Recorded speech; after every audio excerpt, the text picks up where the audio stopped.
Assalamualaikum warahmatullahi wabarakatuh. Bismillahirrahmanirrahim. Nawayna ta'alluma wa ta'lim wa tadhakura wa tadhkir wa naf'a wal intifa' wal ifadah wal istifadah wal hatha ala tamassuki bi kitabillahi ta'ala wa sunnati rasulih sallallahu alaihi wasallam wa du'a ila al-huda wa dalalata ala al-khair ibtigha' wajhillah wa mardatihi wa qurbihi wa thawabihi subhanahu wa ta'ala. Allahumma inna nas'aluka fahman nabiyyin wa hifdzal mursalin wa ilhamal malaikatil muqarrabin. Allahumma aghnina bil ilm wa zayyinna bil hilm wa akrimna bit taqwa wa jamilna bil afiyah. Allahumma akhrijna min dhulumatil wahm wa akrimna bi nuril fahm. Subhanaka la ilma lana illa ma 'allamtana innaka antal alimul hakim. Rabbi shrah li sadri wa yassir li amri wahlul 'uqdatan min lisani yafqahu qawli wa saddid lisani wahdi qalbi bihaqqi sayidina Muhammadin sallallahu alaihi wasallam.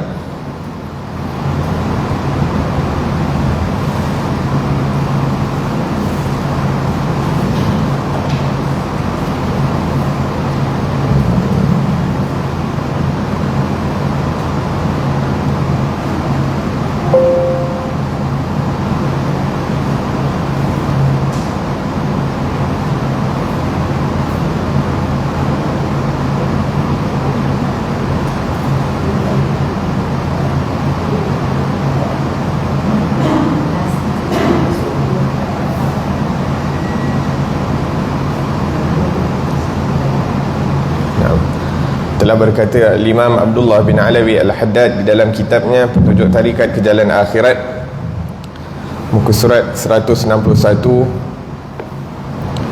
kemudian hendaklah anda membesarkan, iaitu memuliakan kaum muslimin dan menghormatinya, terutama sekali orang yang mempunyai kelebihan seperti para ulama, para orang saleh, orang yang berpangkat dan orang tua yang berambut putih dalam Islam.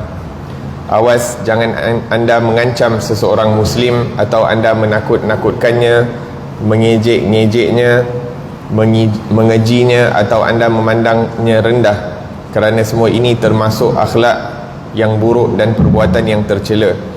Nabi sallallahu alaihi wa ala alihi wasallam telah bersabda, bihasbi mri'in minasyarr an yahqira akhahul muslim.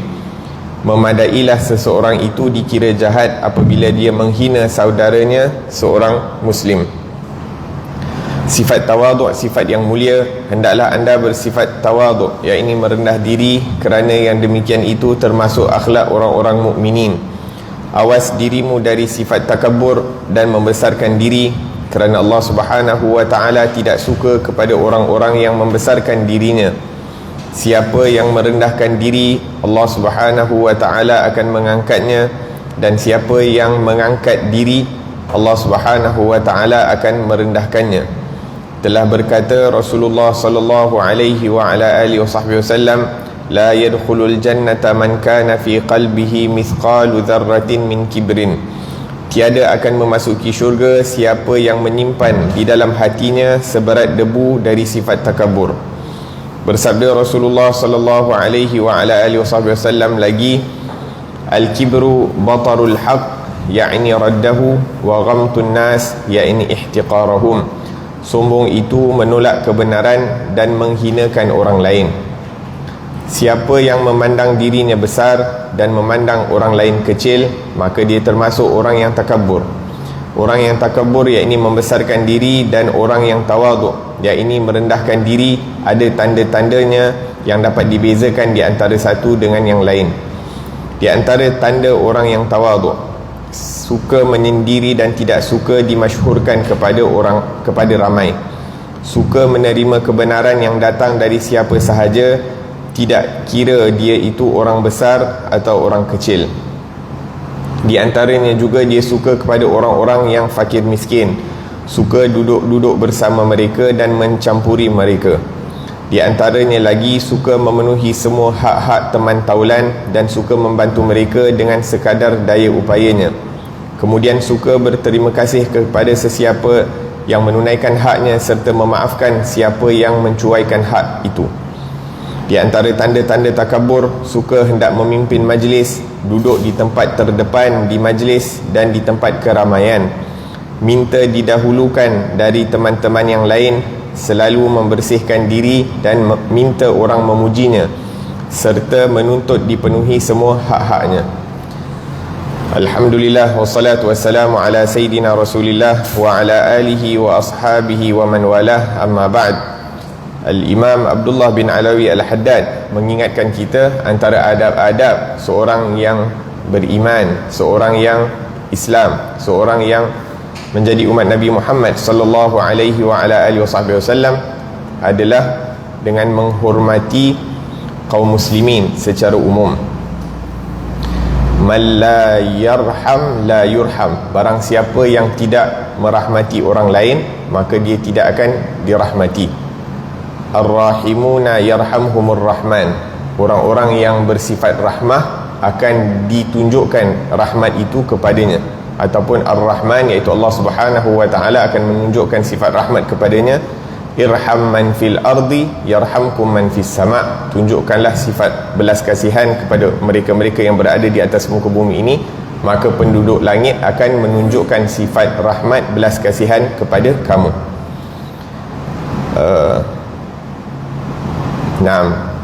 Dan hendaklah secara khusus kita menghormati orang-orang yang mempunyai kelebihan, seperti para ulama, seperti orang-orang saleh, seperti orang-orang yang berpangkat,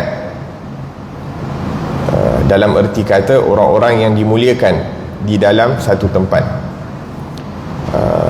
Para ulama, jelas Allah Subhanahu wa taala menyebutkan yarfa'illahu alladhina amanu minkum walladhina utul ilma darajat.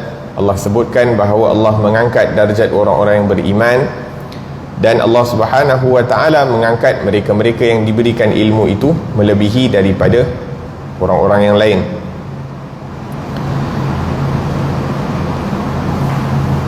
Di dalam ayat ini Allah Subhanahu wa taala merujuk orang-orang yang diberikan ilmu kepada mereka-mereka yang menghadiri daripada peperangan Badar. Peperangan Badar, orang-orang yang menghadiri peperangan Badar ini diberikan kehormatan berbanding orang-orang yang tak menghadiri peperangan Badar. Dalam ayat lain Allah Subhanahu wa taala menyebutkan tentang sifat-sifat orang-orang yang berilmu ini adalah amman huwa qanitun ana al-laili sajidan wa qa'iman yahdharul akhirata wa yarju rahmat rabbih. Adakah orang-orang amman huwa qanitun ana al-lail, adakah orang-orang yang berdiri sepanjang malam? Amman huwa qanitun ana al-laili sajidan wa qa'iman, dalam keadaan berdiri dan duduk, yakni bangun malam salat tahajud dalam keadaan berdiri ataupun duduk. Yahdharul akhirah, dalam keadaan dia berjaga-jaga, yakni menjaga dirinya daripada melakukan perkara-perkara yang dilarang oleh Allah Subhanahu wa taala, takut akan negeri akhirat. Yahdharul akhirata wa yarju rahmat rabbih, dalam pada waktu yang sama dia mengharap daripada pengampunannya Allah Subhanahu wa taala, pemberiannya Allah Subhanahu wa taala. Maka Allah menanyakan selepas itu, qul hal yastawil ladzina ya'lamuna wal ladzina la ya'lamun, adakah orang yang mengetahui itu sama dengan orang yang tidak mengetahui? Maksudnya orang-orang yang beramal dengan ilmunya, orang-orang yang cuba untuk istiqamah bangun malam, melakukan perkara-perkara untuk mendekatkan dirinya kepada Allah Subhanahu wa taala, maka pada hakikatnya itulah orang-orang yang berilmu. Orang yang berilmu ini bukan yang pandai ceramah, orang yang banyak habis khatam satu kitab, dua kitab, tiga kitab, akan tetapi orang yang berilmu itu adalah pada hakikatnya orang-orang yang takut kepada Allah Subhanahu wa taala. Innama yakhshallaha min ibadihil ulama, sesungguhnya orang yang mempunyai hakikat ilmu itu adalah orang yang takut kepada Allah Subhanahu wa taala, menghalang dirinya dari melakukan perkara-perkara yang dilarang oleh Allah Subhanahu wa taala. Nah, maka jelas kita hormat para ulama kerana mereka itu adalah pewaris Nabi, orang-orang yang dimuliakan Allah Subhanahu wa taala. Begitu juga orang-orang salih, orang-orang yang berpangkat. Nabi menyebutkan anzilin nas manazilahum, hormati seseorang itu sesuai dengan kedudukan mereka. Hormati seseorang itu sesuai dengan kedudukan mereka, sehingga apabila kita sebutkan sebelum ni, apabila salah seorang daripada pembesar kaum Ansar datang menghadap kepada Rasulullah sallallahu alaihi wasallam, maka Rasulullah sallallahu alaihi wasallam perintahkan orang-orang Islam, qumu li sayyidikum, yang ini berdirilah kepada ketua kamu, iaitu diberikan penghormatan kepada orang-orang yang mempunyai pangkat. Kerana apa?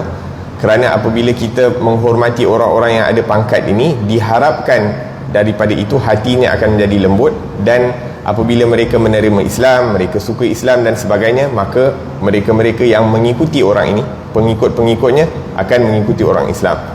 Jadi kalau jadi diharapkan dengan dia punya pengaruh tu, dia dapat menarik orang ramai lagi kepada Islam. La ilaha illallah. Dan orang tu yang berambut putih dalam Islam, iaitu orang yang daripada kecil dibesarkan dalam ketaatan kepada Allah Subhanahu wa ta'ala.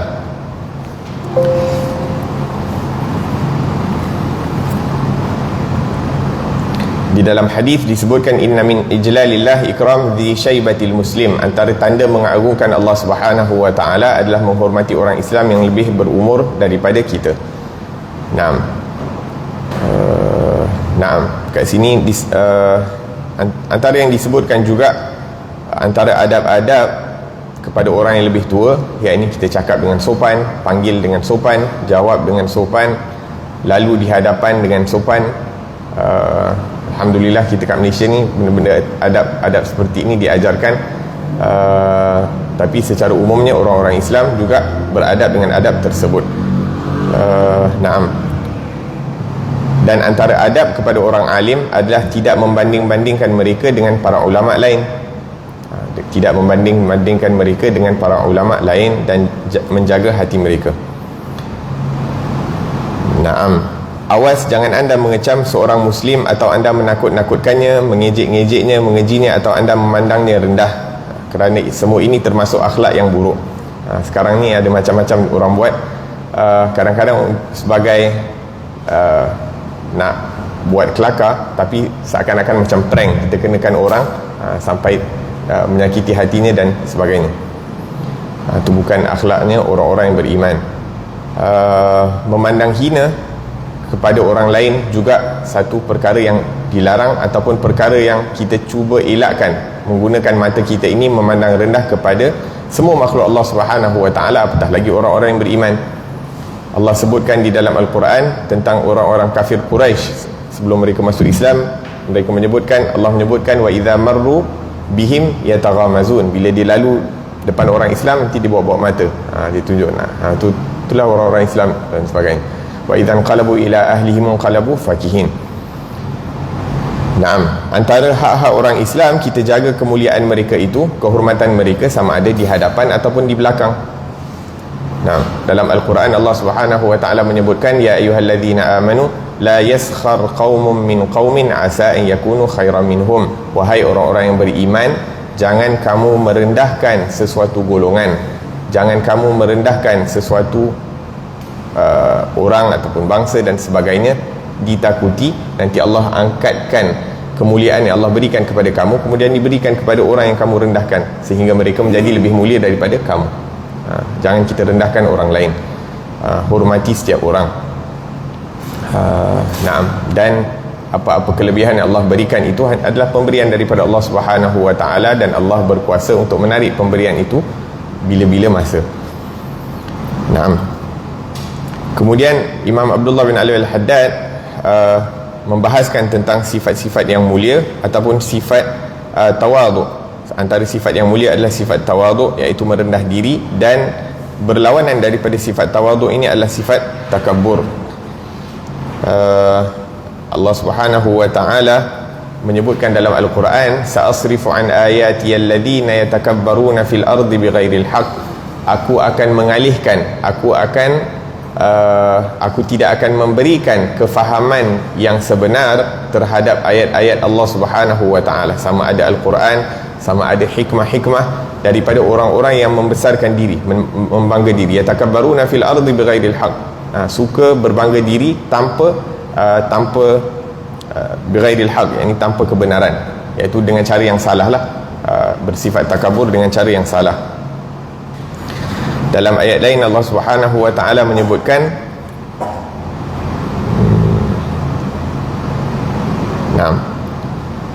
la yadkhulul jannah man kana fi qalbihi mithqalu dzarratin min kibr. Tak masuk syurga orang yang mempunyai walaupun sebesar zarrah takabur dalam hatinya. Jadi perlu untuk kita berjaga-jaga, ketahui tanda-tanda sifat orang yang takabur dan tanda-tanda sifat orang yang tawaduk, supaya kita dapat hiasi diri kita dengan sifat tawaduk dan berjaga-jaga jangan sampai kita tergolong daripada orang-orang yang bersifat takabur. Dalam hadis lain Nabi sallallahu alaihi wasallam bersabda, hadis qudsi, Allah Subhanahu wa taala berfirman, al-kibriya'u ridai wal 'azamatu, yakni kebanggaan dan kebesaran itu, keagungan adalah pakaian aku, kata Allah Subhanahu wa taala. Barang siapa yang cuba untuk mengambil atau merampas sifat tersebut daripada Allah ataupun bersifat dengan sifat tersebut, maka akan dihancurkan oleh Allah Subhanahu wa taala. Tak layak untuk seorang hamba untuk bersifat dengan sifat angkuh ataupun gagah dan sebagainya, kerana itu adalah sifatnya Allah Subhanahu wa taala. Nak tunjuk hebat dekat dunia ni ataupun nak tunjuk hebat sesama makhluk, itu bukan sifat hambanya Allah Subhanahu wa taala. Bahkan disebutkan dalam hadis, barang siapa yang bersifat dengan sifat takabur di dunia, la ilaha illallah, maka di akhirat nanti dia akan dibangkitkan seperti binatang-binatang kecil, macam insek. Maka dia akan dipijak di atas padang mahsyar oleh orang-orang besar. Ini akan dijadikan hina di akhirat nanti, maka dia akan dipijak-pijak oleh orang. Kadang-kadang tak perlu jadi orang besar pun nak jadi mempunyai sifat takabur. Kadang-kadang kita dengan ahli keluarga sendiri, kita rasa kita lebih hebat. Kita ketua keluarga sebagai suami, kita rasa kita lebih hebat daripada isteri ataupun anak-anak. Kita sebagai ibu, kita rasa, kita sebagai adik-beradik, kita rasa kita lebih hebat daripada adik-beradik yang lain dan sebagainya. Jadi berhati-hati daripada sifat berbangga diri. Waliyadzubillahi tabaraka wa ta'ala. Naam. Kemudian Nabi sallallahu alaihi wasallam sebutkan takabur itu apa? Batarul haq, yakni menolak kebenaran. Kadang-kadang kebenaran itu datang di hadapan kita, tapi sebab kita rasa kita ni ada ilmu sikit, kita ni ada sifat, kita rasa kita ni baik sikit dan sebagainya, maka kita menolak kebenaran yang datang daripada orang lain. Maka orang yang tawaduk, dia terima kebenaran itu sama ada datang daripada orang yang dia hormat ataupun daripada orang yang kadang-kadang dia kurang hormat, sama ada daripada orang yang mulia ataupun daripada orang yang, maaf cakap, kadang-kadang dia pandang hina. Maksudnya daripada sesiapa kebenaran itu datang, kita terima. Itu tanda orang yang ada sifat tawaduk. Naam, tanda orang yang ada sifat tawaduk juga, dia suka bersama orang-orang fakir miskin. Dia cuba untuk selesakan diri dia untuk duduk bersama orang-orang fakir miskin, suka ziarah mereka, suka ambil tahu tentang hal mereka dan sebagainya.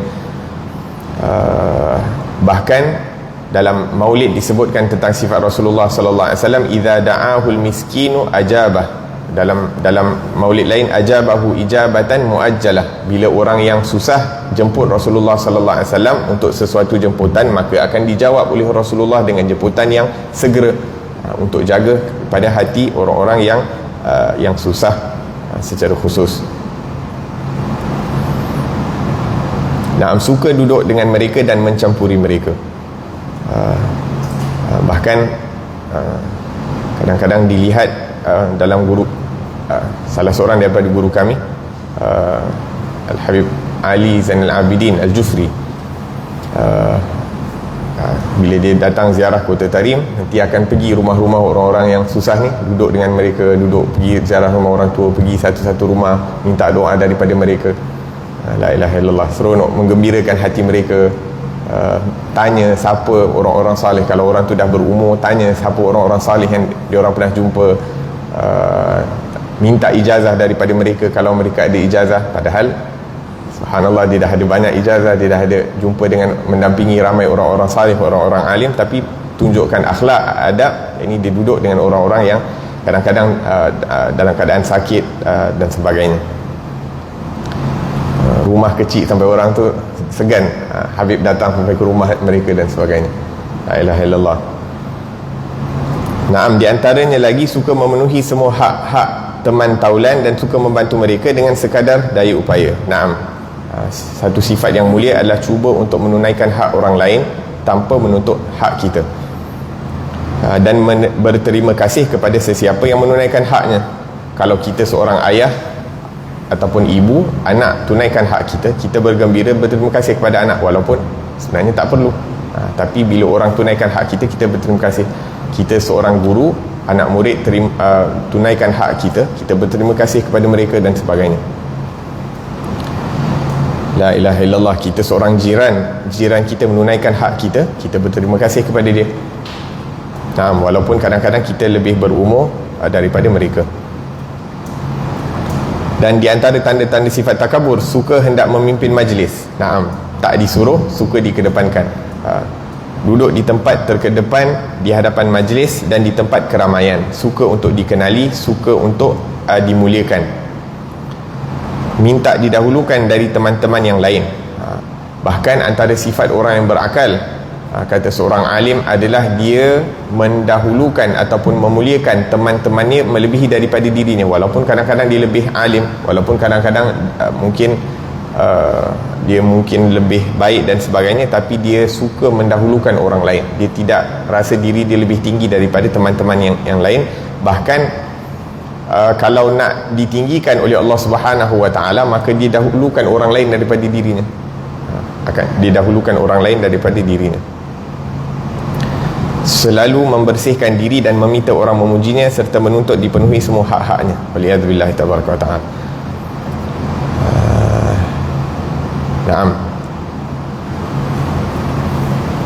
Kalau kita tengok contohnya macam Imam Abdullah bin Alawi Al-Haddad, walaupun di zamannya dia bukanlah orang yang famous ataupun suka untuk difamouskan. Bahkan salah seorang daripada muridnya, Habib Ahmad bin Zain Al-Habsyi, yang mengarang kitab Risalah Jami'ah, anak muridnya bertanya kepada Imam Haddad, wahai Imam, kenapa orang lain tak melihat kamu seperti iaitu tidak mengagungkan kamu dengan menghadiri majlis, ramai hadir majlis dan sebagainya. Dia kata, kalau orang ramai datang ke aku, mengagungi aku, maka yang ada kat sini tak dapat nak mengambil manfaat dengan lebih. Maksudnya hatta walaupun tak orang lain tak ramai datang, tapi dia masih memberikan manfaat. Akan tetapi kita tengok selepas pemergian Imam Abdullah bin Alawi Al-Haddad sampai sekarang kita masih lagi mengambil manfaat daripada Ratib Al-Haddad yang dikarang, daripada kitab-kitab Imam Haddad yang dikarang. Maka kadang-kadang pada zaman tersebut dia ditutup kemasyhurannya oleh Allah Subhanahu Wa Taala, akan tetapi selepas waktunya dibuka kemasyhurannya oleh Allah Subhanahu Wa Taala. Imam Ghazali rahimahullahu taala, daripada zamannya itu, walaupun pada satu waktu dia sangat masyhur, sampai dikatakan bahawa 300 hingga 400 orang yang berada di dalam majlisnya itu semuanya orang-orang alim, iaitu punyalah ramai orang ambil manfaat daripada dia, sampai orang yang depan-depan ni semua orang yang pakai serban. Zaman dulu orang pakai serban ni orang alim.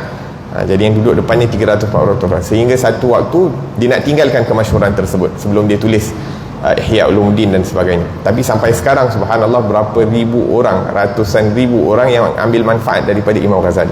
Dia tak nak kemasyhuran, dia tinggalkan kemasyhuran, akan tetapi Allah berikan. Dan kata orang alim, kemasyhuran yang Allah berikan di dunia ini sangat sikit berbanding kemasyhuran yang Allah Subhanahu Wa Taala akan berikan di akhirat nanti. Kalau Allah nak muliakan ke akhirat, maka kemuliaan itu lebih besar, lebih luas. Dan kalau Allah nak hina seseorang itu, waliyadzubillah, dekat akhirat nanti lebih teruk. Hina mana pun satu orang itu dekat dunia, tapi kalau dekat akhirat Allah muliakan dia, Allah muliakan. Tapi kalau orang tu dah dihina dekat dunia, kemudian akan dihina pula dekat akhirat, lagi teruk kehinaan yang dia akan dapat dekat akhirat. Maka man tawadha'a lillah rafa'ahu Allah. Barang siapa yang merendah diri kerana Allah, akan dinaikkan darjatnya di sisi Allah Subhanahu Wa Taala. Dan barang siapa yang nak meninggikan dirinya, akan direndahkan oleh Allah Subhanahu Wa Taala. Juga tanda orang-orang yang bersifat takabur ni, dia suka puji diri dia sendiri. Dia suka cakap pasal diri dia, suka cakap pasal family dia, suka cakap pasal la ilaha illallah, apa yang dia ada dan sebagainya. Kadang-kadang orang yang suka berbangga diri ni, dia suka cakap dengan bahasa yang tinggi, suka gunakan perkataan yang ni. Kalau memang dia memang orang macam tu, memang dah terbiasa, tak ada masalah. Tapi saja nak gunakan perkataan-perkataan yang tinggi, bombastic words dan sebagainya, nak tunjukkan kehebatan dia, maka tu tanda orang-orang yang sifat takabur. Waliyadzubillah tabaraka wa ta'ala. Kadang-kadang tanda juga orang yang berbangga diri suka tunjuk, kadang-kadang cara dia berjalan pun dapat tengok, dia ni bangga, macam action sikit cara dia berjalan kan. cerita apa tu, cerita Piramli, Ajis lepas dia jumpa harta karun tu, dia fikir macam mana cara jalankan, macam ni ke macam tu ke. La ilaha illallah. Ataupun tanda cara orang yang bersifat takabur ni, dia berbangga dengan keturunan dia. Ayah aku macam ni, datuk aku macam ni, macam ni dan sebagainya. La ilaha illallah. Inna akramakum indallahi atqakum. Sesungguhnya yang paling mulia di kalangan kamu adalah orang-orang yang mempunyai takwa di sisi Allah Subhanahu wa taala, mempunyai sifat takwa di dalam hatinya. Moga-moga Allah Subhanahu wa taala rezekikan kita dengan sifat tawaduk, dan moga-moga Allah Subhanahu wa taala bersihkan hati kita ini keseluruhannya daripada sifat takabur, sehingga dicabut daripada hati kita ini akar-akar takabur itu, sehingga tak ada kesan pun yang tertinggal daripada sifat takabur dalam hati kita. Amin, Allahumma amin. Bahkan kita doa, kita minta kepada Allah Subhanahu wa taala bukan hanya dibersihkan diri kita ini sahaja daripada sifat-sifat yang buruk, bahkan kita minta daripada Allah, kita mohon daripada Allah, kita merayu daripada Allah agar diri kita, ahli keluarga kita, anak kita, zuriat kita hingga hari kiamat ni dibersihkan daripada sifat. Sebab kita tak tahu bila Allah akan terima doa kita. Jadi kalau Allah terima doa kita ni, dengan berkat doa kita ni akan memudahkan anak zuriat keturunan kita itu untuk membersihkan diri daripada sifat-sifat yang buruk.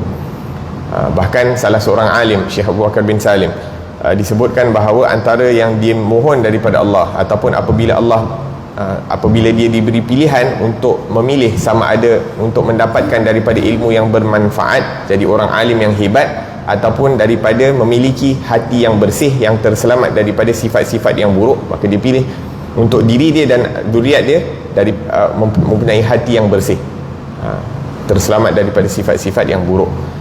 Jadi kalau kita mohon, mungkin datuk nenek kita minta benda-benda yang baik tapi tak minta secara khusus.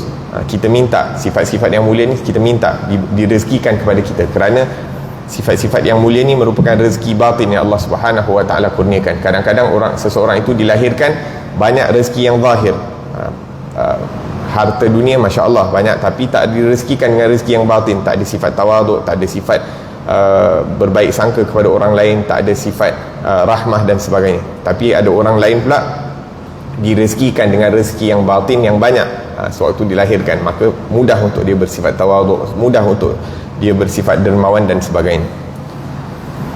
La ilaha illallah. Naam. Kemudian Imam Abdullah bin Ali al-Haddad menyebutkan perihal fasal yang seterusnya, perihal adab-adab yang mulia. Jadikan tabiatmu suka memberi salam. Wahai saudaraku, hendaklah anda memulakan salam kepada siapa yang engkau kenal dan siapa yang engkau tidak kenal dari kaum muslimin. Jika anda memberi salam kepada seseorang muslim lalu dia tidak menjawab salammu, maka jangan sampai anda menaruh buruk sangka terhadapnya. Anggaplah dalam dirimu bahawa dia tidak dengar salammu tadi, ataupun dia sudah menjawab salam itu tetapi aku sendiri yang tidak mendengarnya. Nah, adab dalam memberi salam. Salam ini merupakan asas kepada agama Islam, ataupun perkataan Islam itu sendiri datang daripada perkataan sin lam mim, salimah, yang bermakna selamat ataupun damai. Dan kita dianjurkan untuk berdamai dengan setiap orang, memberi keselamatan kepada setiap orang, bahkan setiap makhluk Allah Subhanahu wa taala, baik binatang, baik haiwan-haiwan, hatta kepada binatang, makhluk-makhluk yang tidak bernyawa. Sebab tu apabila Allah Subhanahu wa taala menyebutkan tentang sifat hamba-hamba Ar-Rahman, Allah sebutkan apa? Wa ibadur rahmanil ladzina yamshuna 'alal ardi hauna. Dan hamba-hamba Ar-Rahman apabila dia berjalan di atas muka bumi ini, berjalan dengan penuh lemah lembut, hatta pijak dekat atas, pijak semut tak mati, lebih kurang macam itulah. Pijak semut tak mati, ini hatta berjalan dekat atas muka bumi ini, yang mana muka bumi tak sakit pun kalau jalan kasar, tapi nak tunjukkan dia berlemah lembut kepada setiap orang, hatta kepada inanimate object, maka dia berjalan dengan lemah lembut. La ilaha illallah. Dalam hadis Nabi sallallahu alaihi wasallam sebutkan, lan yadkhulul jannata hatta tu'minu, kamu tidak akan masuk ke dalam syurga sehingga kamu beriman. Walan tu'minu hatta tahabbu, dan kamu tidak akan beriman sehingga kamu berkasih sayang antara satu dengan yang lain. ala adullukum ala syai'in, hendakkah kamu aku tunjukkan ke atas satu perkara, idza fa'altumuhu tahabbtum, kalau kamu melakukan sesuatu perkara itu kamu akan mencintai, saling mengasihi satu dengan yang lain. Afshus salama bainakum, sebarkan salam di kalangan kamu. Dan beri salam ni bukan hanya bagi salam kepada dengan lidah, akan tetapi kita tak memberi keselamatan kepada orang lain. Yang ini kita cakap assalamualaikum depan, ba'din belakang kita ungkit dia, kita umpat dia, kita sakitkan hati dia ataupun aibkan dia depan orang lain. Seperti mana kita sebut assalamualaikum, salam sejahtera kepada kamu, kita doakan kebaikan di hadapan dia, di belakang dia pun kita jaga jangan sampai kita cakap perkara-perkara yang akan menyakiti hati orang tersebut. Jangan sampai perkataan kita menyakitkan hati orang lain. Jangan sampai kadang-kadang pandangan sinis kita ini menjatuhkan maruah orang lain di depan orang lain. Waliyadzubillah tabaraka wa ta'ala. Al-muslim man salima al-muslimuna min lisanihi wa yadihi, seorang Islam yang sempurna Islamnya adalah mereka-mereka yang orang Islam lain selamat daripada lidah dan tangannya. Dia tak cakap benda buruk yang menyakitkan hati orang lain, tangan dia pun tak menyakiti hati orang lain, sama ada secara fizikal ataupun secara alamaya, tak tulis, tak type benda-benda yang menyakitkan hati orang lain. Al-mu'min man aminahun nas, seorang yang sempurna iman mereka adalah orang lain berasa aman daripada kejahatan dia. Dalam hadis lain Nabi SAW menyebutkan, kalau kita tak boleh beri manfaat kepada orang lain, jangan sampai kita mudaratkan orang lain. Kita tak boleh tolong orang, jangan sampai kita susahkan orang lain. La ilaha illallah. Naam.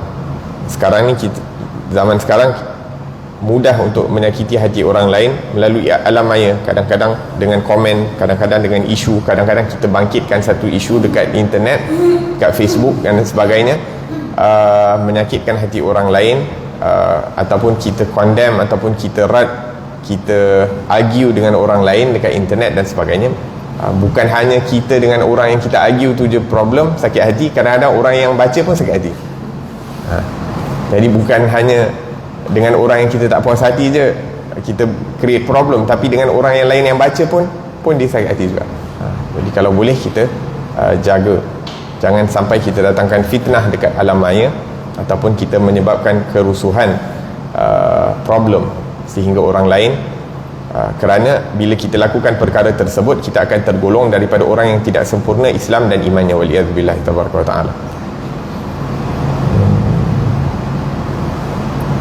Bahkan kalau ada orang yang dekat dengan kita dinodai kehormatan dia, maka kita cuba protect dia, sama ada dekat ataupun jauh.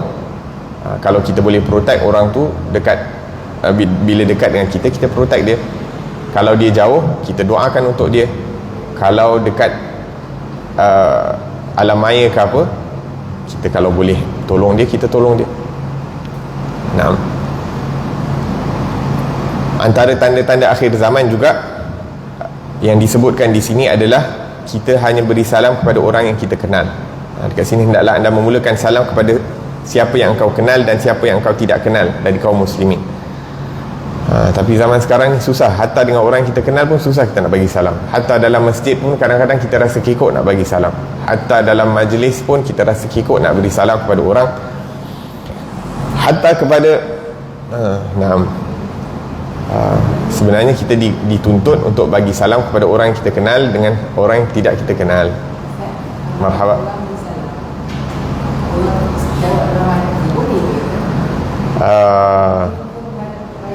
Ahsan jawab bagi dengar lah. Ahsan jawab bagi dengar. Maksudnya kalau kita bagi salam clear, Assalamualaikum warahmatullahi, bagi dia dengar dengan jelas. Bila kita jawab pun jawab dengan jelas. Dia kata dia jawab lawati. La ilaha illallah.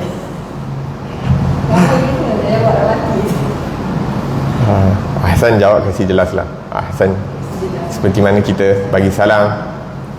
Lepas tu kadang bila kita salam orang pun, kadang-kadang kita salam orang, kadang kita tak tengok pun muka dia kan. Bagus kita salam, kita create eye contact, maksudnya lebih mengeratkan tali silaturahim, lebih mengeratkan tali silaturahim. La ilaha illallah. Nah, tapi nak biasakan tu, kena biasakan lah. Maksudnya kena biasakan bagi salam kepada orang kita kenal dengan orang kita tak kenal.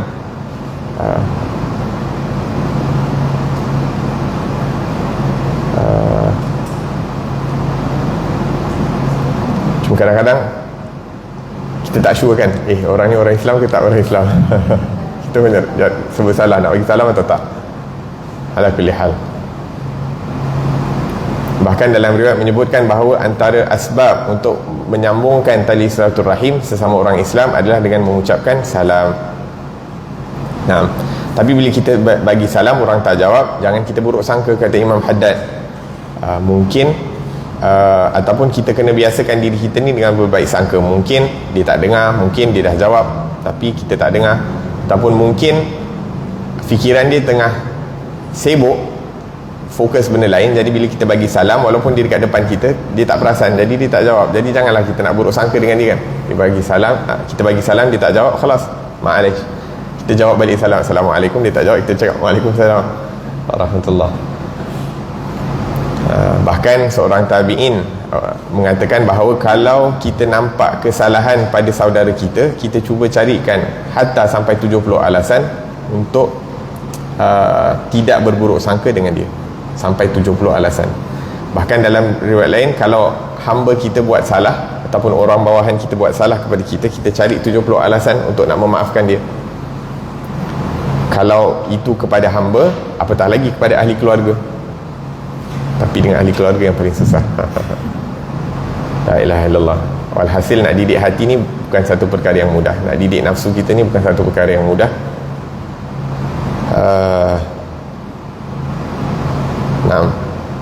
Nafsu ni macam binatang buas. Nak didik dia, kena banyakkan bagi dia kerja dan kurangkan bagi dia makan, sehingga dia jadi lemah dan taat kepada perintah tuan dia. Naam.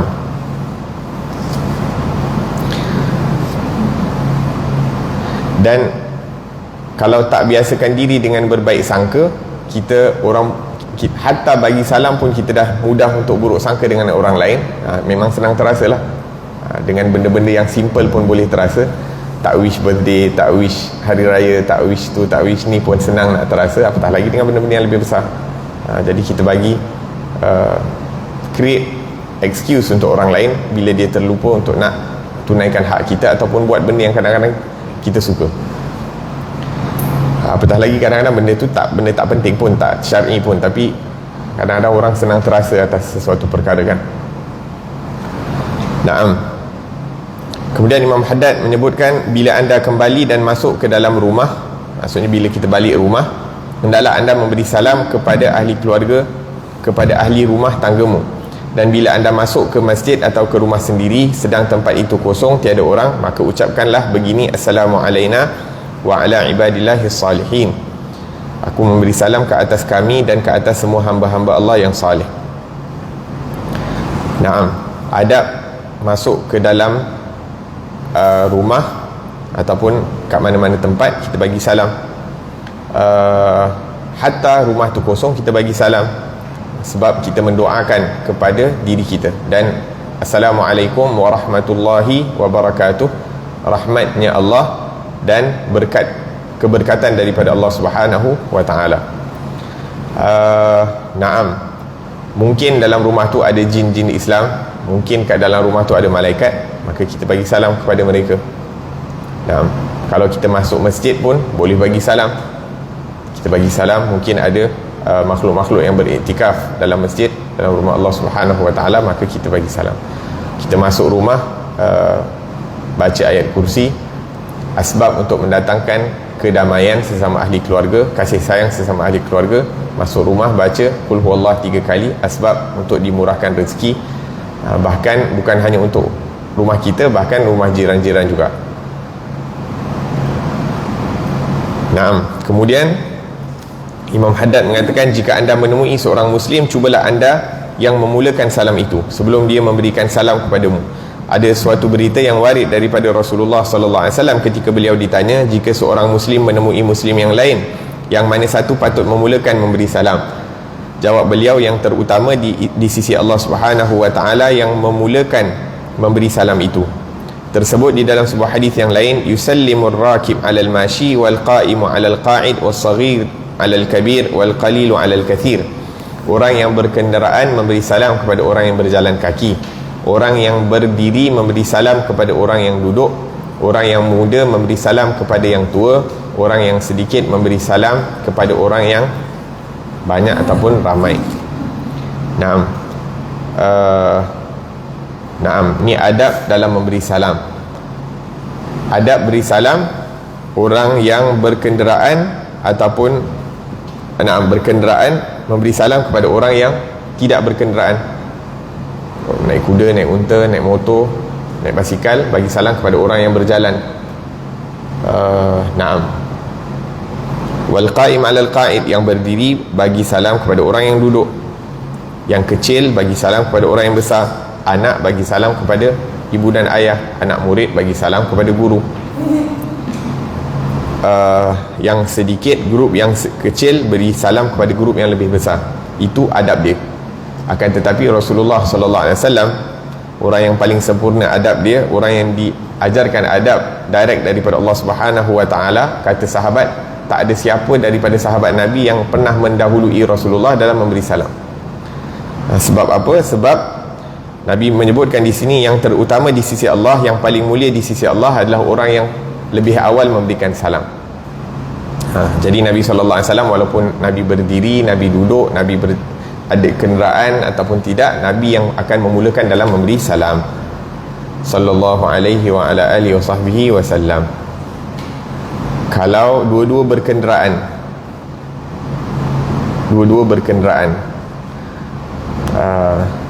siapa yang mula beri salam dulu? Tengoklah pula siapa yang lebih, yang muda bagi salam kepada yang tua walaupun duduk kenderaan. La ilaha illallah. Kalau satu kenderaan kecil, satu kenderaan besar, satu kancil, satu jaguar, siapa bagi salam dulu? Tengok, kalau guru dia naik kancil, anak murid naik jaguar, anak murid bagi salam kat guru. Hakadha. La ilaha illallah. Wa hakadha. Naam. Tapi maksudnya orang yang bagi salam awal ni, dia seorang yang sangat peka, yakni dia fokus kan, dia he's always, dia perasan orang yang berada di sekeliling dia. Bahkan kalau kita bagi salam dekat setiap orang yang kita jumpa, kadang-kadang dengan memberi salam tu asbab kebaikan kepada orang lain. Kadang-kadang kita tak tahu siapa yang akan kita jadi asbab kebaikan untuk dia, dan kita tak tahu siapa yang akan menjadi asbab kebaikan untuk diri kita. Jadi dengan kita menunjukkan adab, hatta dengan beri salam, hatta dengan beri senyuman, kadang-kadang dengan asbab itu kita akan mendapat kebaikan daripada Allah melalui orang tersebut, ataupun orang tu akan dapat kebaikan daripada kita yang Allah Subhanahu wa taala berikan. Jadi bagi salam kepada setiap orang, dan kita cuba untuk mendahului orang lain dalam memberi salam. Dan kadang-kadang orang tak nak bagi salam sebab dia malu, dia terlampau malu. Jadi malu ada tempat dia. La ilaha illallah. Naam. Yang lebih itu saya tak berapa tahu sangat sebenarnya. Tak tahu nak jawab macam mana. Tapi adab, kadang-kadang bila kita sampaikan salam daripada orang lain, adab dia adalah dengan mengucapkan salam. Sampaikan salam kepada si fulan, Assalamualaikum warahmatullahi wabarakatuh. Lebih sempurna kalau kita sebutkan. Jadi dia bila sampaikan salam, saya sampaikan salam, dia menyebutkan Assalamualaikum warahmatullahi. Itu yang lebih sempurna.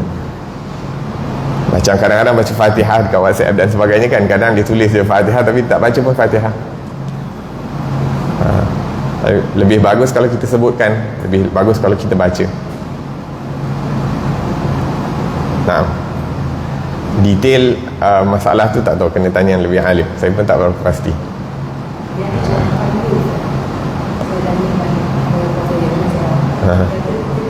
Jangan sampaikan kesalah orang yang susah orang tak jawab, pasal dah jawab tu lain. Ada saya tak tahu apa. Okey. Dia bukan memberikan kesalahan, salah. Alhamdulillah. Nah. Jadi kita cuba untuk nak mendahului orang lain dalam memberi salam kerana untuk mendapatkan darjat ataupun tempat yang mulia di sisi Allah Subhanahu wa taala. Kecuali kalau kita nak didik anak kita, dalam mendidik kita tengok nak ajarkan anak-anak kecil supaya dia selalu bagi salam, supaya dia salam orang lain dan sebagainya, maka kita didik dia daripada kecil. Jadi kalau dia masuk kereta, balik dari sekolah, balik daripada mana-mana, kita tunggu dia tengok dia bagi salam ke tak. Kalau dia lupa, kita ingatkan dia. Anak murid ataupun guru nak ajarkan kepada anak murid, begitu juga kita biarkan, kita tengok sama ada dia bagi salam ataupun tidak. Nah, kemudian Imam Haddad menyebutkan adab yang seterusnya, tashmidkan orang yang bersin. Ini antara adab-adab orang sesama Islam. Nah, adab sesama Islam, bila bersin kita jawab bersin dia. Bila dia minta nasihat, kita jawab nasihat dia. Bila dia sakit, kita ziarah. Bila dia meninggal, kita hadiri jenazah dia.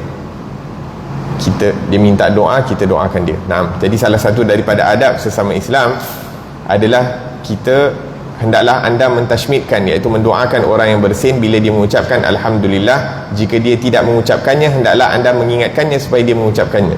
Nah, jadi bila dia bersin, kalau dia cakap Alhamdulillah, kita cakap Yarhamkallah. Lepas tu kita boleh jawab balik, ataupun orang tu boleh jawab balik, Yahdikumullah wa yuslihu balakum. Moga-moga Allah memberi hidayah kepada kamu dan memperbaiki ataupun memudahkan urusan kamu. Kalau dia lupa nak ucap Alhamdulillah bila dia bersin, kita cakap Qul Alhamdulillah, sebutlah Alhamdulillah, ataupun kita cakap dekat dia Alhamdulillah, maksudnya nak ingatkan dia lah untuk sebutkan Alhamdulillah. Kemudian kita yang akan cakap Yarhamkumullah balik. Naam, dan adab-adab bila bersin, jangan pula kita bersin ke arah orang. Ini bersin, kalau boleh kita tunduk sikit dan palingkan muka kita ke kiri sikit. Adab bersin, tunduk ke bawah dan pusing ke kiri sedikit. Jangan lepaskan bunyi bersin tu sekuat-kuat hati sampai jiran kita pun boleh dengar, ataupun jangan tahan bersin. Maksudnya adab bersin tu kita tak lepaskan kuat sangat dan tak tahan bersin tu. Naam. Naam.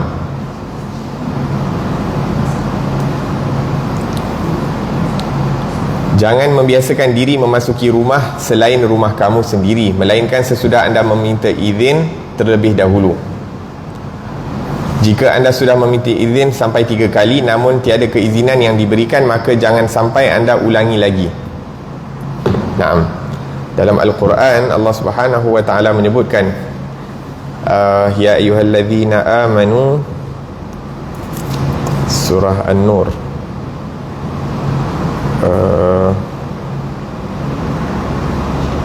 Naam, Allah sebutkan ya ayyuhallazina amanu la tadkhulu buyutan ghayra buyutikum hatta tasta'zinu wa tusallimu ala ahliha dzalikum khairul lakum la'allakum tadhakkarun. Wahai orang-orang yang beriman, jangan kamu masuk pada mana-mana rumah ghayra buyutikum, selain daripada rumah kamu, sehingga kamu minta izin dan beri salam. Jadi adab masuk rumah orang, bagi salam dan minta izin. Bukan hanya bagi salam lepas tu main masuk.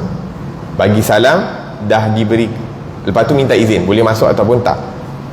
Nah, jadi 2 adab tu lebih baik bagi kamu.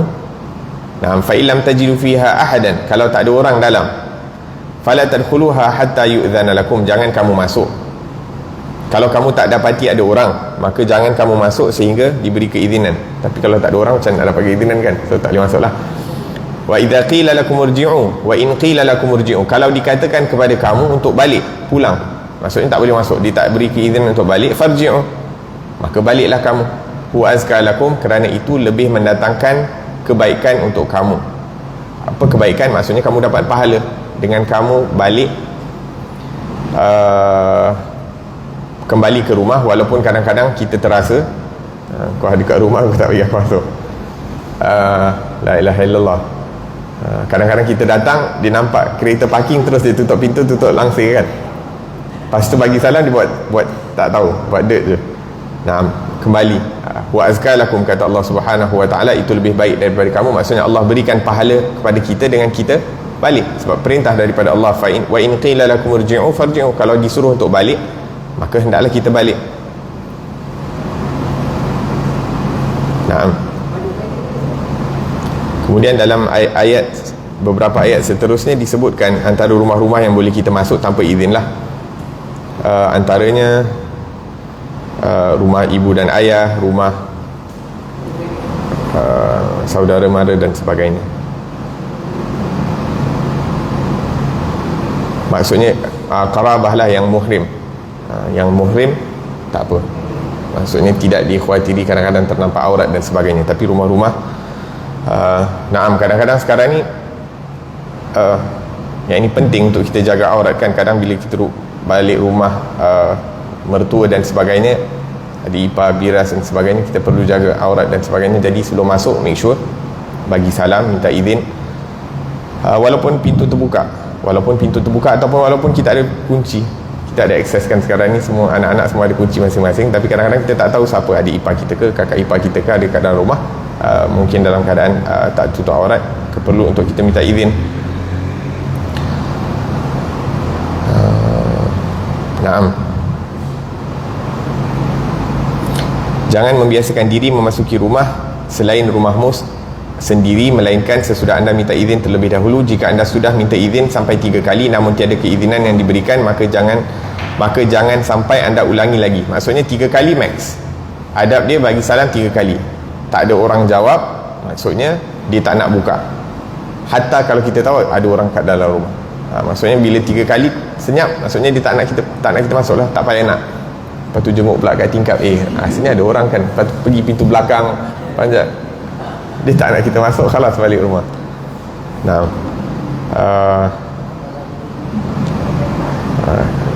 loceng 3 kali, phone, WhatsApp, semua benda nak juga suruh buka.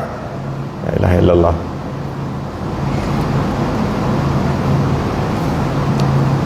Naam, jadi kalau kita kembali daripada rumah orang, bila kita bagi salam, maksudnya kita dapat pahala, kita tunaikan adab berziarah, maka kita dapat pahala.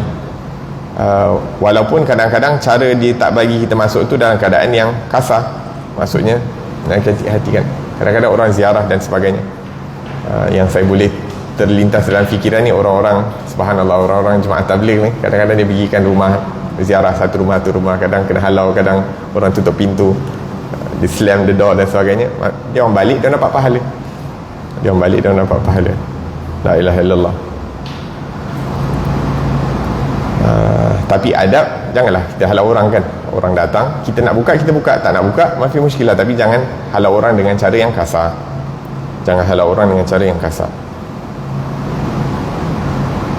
Bila anda diseru oleh seorang Muslim, jawablah seruannya dengan mengatakan labbaik, dengan talbiyah. Labbaik saja, bukan labbaik Allahumma labbaik. Jika diundang makan, jangan sampai anda tidak pergi kecuali ada uzur syarak.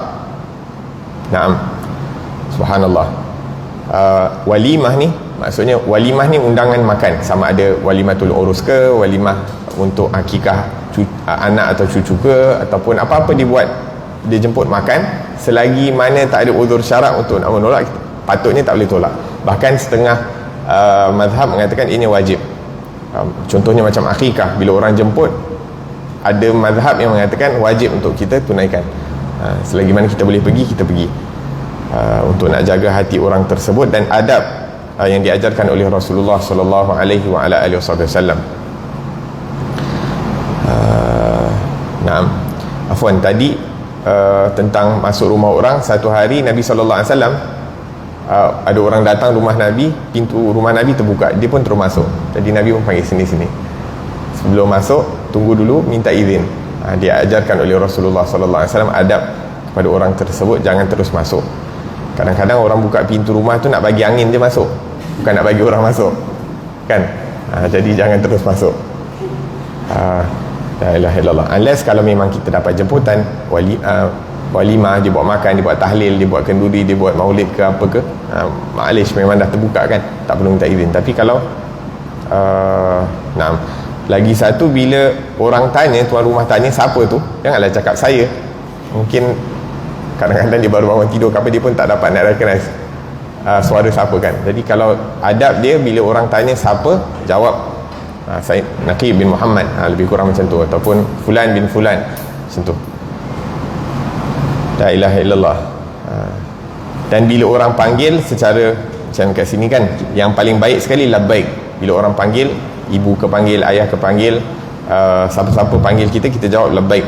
Itu yang dijawab oleh Rasulullah sallallahu alaihi wasallam. Tapi kita pun ada adab sendiri. Kadang-kadang kita saya, ya, hamba, yes dan sebagainya kan.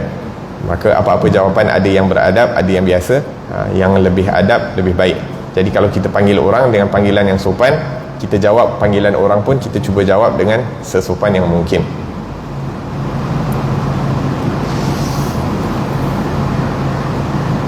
Jika diundang makan, jangan sampai anda tidak pergi kecuali ada uzur syarak.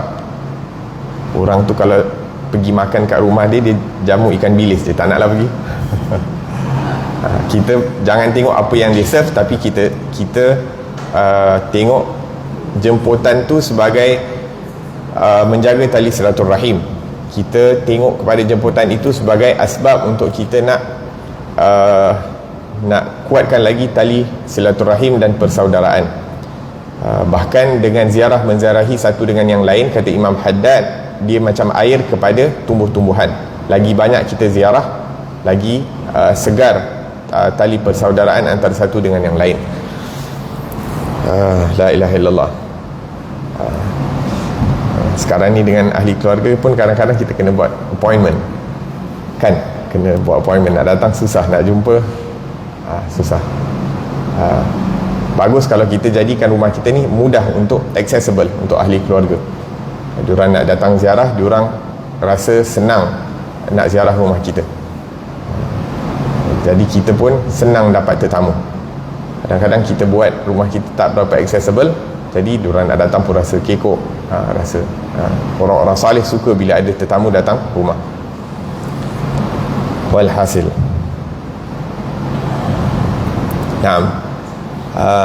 jika diundang makan, jangan sampai anda tak pergi kecuali ada uzur syarak. Sama ada uzur syarak tu daripada kita ataupun disebabkan orang yang menjemput. Jadi kalau orang yang jemput tu kita tahu orang tu tak berapa okey, maksudnya daripada segi agamanya tak okey, ataupun kita ragu-ragu certain things, kita boleh tolak.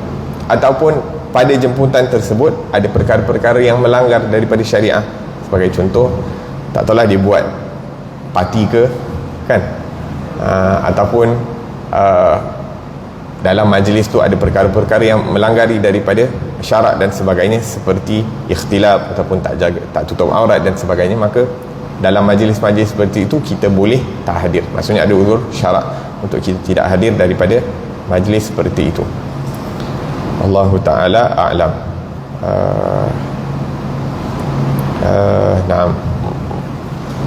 InsyaAllah kita akan sambung adab seterusnya pada pengajian yang akan datang. Moga-moga Allah Subhanahu wa Ta'ala hiasi diri kita ini dengan adab-adab yang mulia, adab-adab Islam, adab-adabnya Rasulullah sallallahu alaihi wasallam, adabnya Al-Quran.